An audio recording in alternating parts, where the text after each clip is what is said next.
Top 10 alternate versions of Batman, Part 5. What more can I say? We're adding another 10 versions to our list, and we've got a fun lineup for you guys this time around. But before we begin, just want to give a shout out to our newest channel, Top 10 Gaming. So if you guys dig lists about video games, definitely head over there after this video and check it out. So let's jump in.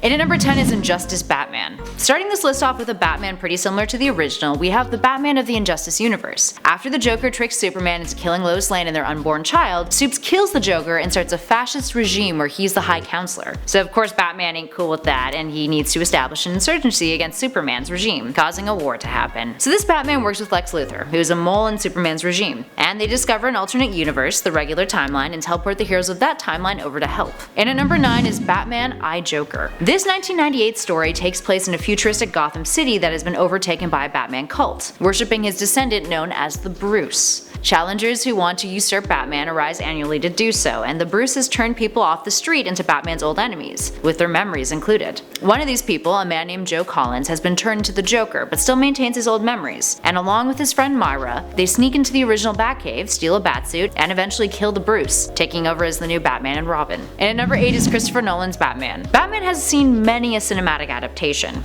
Aside from the 60s Adam West version, the most memorable of these adaptations come in the form of Chris Nolan's reimagining of the character, where Christian Bale put on the cape and cowl, and did this with his voice. You'll be in a padded cell forever. He's a paranoid schizophrenic. Former patient at Arkham.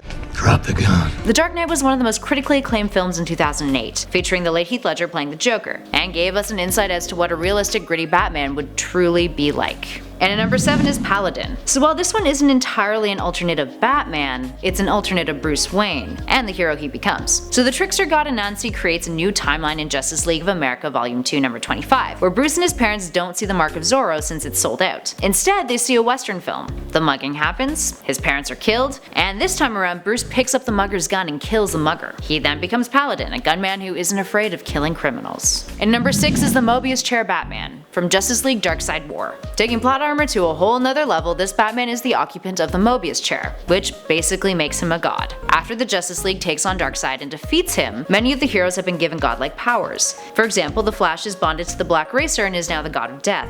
So what about Batman? He's now the god of knowledge. And what does he do with this newfound power? Well, he goes around defeating criminals who are planning a crime, and then dumps them with the GCPD, which has Gordon a little bit miffed. Eventually, Batman decides to go after the man who killed his parents, Joe Chill. And at number 5 is Caveman Batman. So this one is from Grant Morrison's Batman: The Return of Bruce Wayne. Batman is forced to navigate the time stream of the DC universe after being plopped into the past by Darkseid in Final Crisis. He's first sent back to Neanderthal times, where he encounters the caveman Vandal Savage, and in order to blend in, dons a pelt of a giant bat, which he found, and fights off the cavemen in the process. Oh, giant bat pelts. And at number 4 is Witch Hunter Batman. A continuation of our previous number, after Batman escapes the cavemen, he jumps over a waterfall and wakes up in Puritan times. He's in a small colony called Gotham, and decides to call himself Mordecai, and joins the local witch hunters, which his ancestor Nathaniel Wayne is also a part of. When he first arrives though, he saves a girl named Annie from a tentacle monster. Yep. And she falls for him, naturally, as one does when you save them from a tentacle monster, right? But Nathaniel Wayne thinks that she's a witch responsible for summoning the monster, and then he hangs her.